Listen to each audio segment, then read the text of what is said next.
అరే ఏంద్రా ఎడు చూస్తానోరా? రేయ్, రేపు నేను ఊరికి సర్పంచ్నయ్యి సర్పంచ్ కుర్చీలో కూర్చుంటే ఎట్లుంటుందా అని ఆలోచిస్తున్నారా.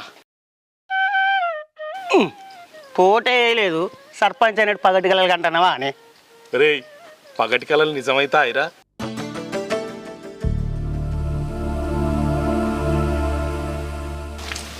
తిరుపతనా ఏంద్రా?